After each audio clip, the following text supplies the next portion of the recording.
যোৱাকালি ইতিমধ্যে আমাৰ ২৮খন যি আসন আছে MSC ২৮টা সিটতে আমি প্ৰাৰ্থিত্ব ঘোষণা কৰা হৈছিলে। ৩জনীকৈ মহিলাই সুযোগ পাইছে। মই ভাবোঁ তাত যিটো পৰিৱেশ আছে, তাত যিটো শান্তি আছে, তাত প্ৰগতি আছে। মাননীয় মুখ্যমন্ত্ৰী মহোদয় তাত যিদৰে বিত্তীয় সাহায্য দিব লাগে বা ফাইনেন্সিয়েল এইড কৰিব লাগে নিশ্চয় কৰিছে। মোদীজীৰ নেতৃত্বত ডিমা হাছাওবাসী যিখিনি পাব লগা আছে পাই আছে।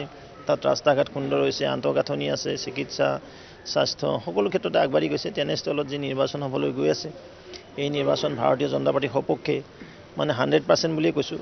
আউট অফ 28 আমি বিজয় পাবলৈ সক্ষম হ'ম।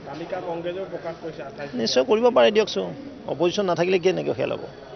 আপোনালোকে ৱাক অভাৰটো কিয় লয়? ৰাইজে ভোট দিব কোনে কাম কৰিছে, কম্পেয়াৰ কৰিব কোন ভাল কোন বেয়া। নিশ্চয় সেই কম্পেয়াৰিটিভত ভাৰতীয় জনতা পাৰ্টিৰ মাৰ্কটো বেছিকৈ পাব। যোৱাকালি ইতিমধ্যে আমাৰ ২৮খন যি আসন আছে MSC ২৮টা সিটতে আমি প্ৰাৰ্থিত্ব ঘোষণা কৰা হৈছিলে। ৩জনীকৈ মহিলাই সুযোগ পাইছে। মই ভাবোঁ তাত যিটো পৰিৱেশ আছে, তাত যিটো শান্তি আছে, তাত প্ৰগতি আছে। মাননীয় মুখ্যমন্ত্ৰী মহোদয় তাত যিদৰে বিত্তীয় সাহায্য দিব লাগে বা ফাইনেন্সিয়েল এইড কৰিব লাগে নিশ্চয় কৰিছে। মোদীজীৰ নেতৃত্বত ডিমা হাছাওবাসী যিখিনি পাব লগা আছে পাই আছে।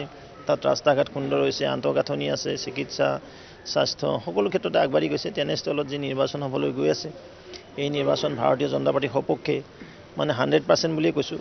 আউট অফ 28 আমি বিজয় পাবলৈ সক্ষম হ'ম। নিশ্চয় কৰিব পাৰে দিয়কচোন। অপজিশ্যন নাথাকিলে কি এনেকৈ খেল হ'ব? আপোনালোকে ৱাক অভাৰটো কিয় লয়? ৰাইজে ভোট দিব কোনে কাম কৰিছে, কম্পেয়াৰ কৰিব কোন ভাল কোন বেয়া। নিশ্চয় সেই কম্পেয়াৰিটিভত ভাৰতীয় জনতা পাৰ্টিৰ মাৰ্কটো বেছিকৈ পাব।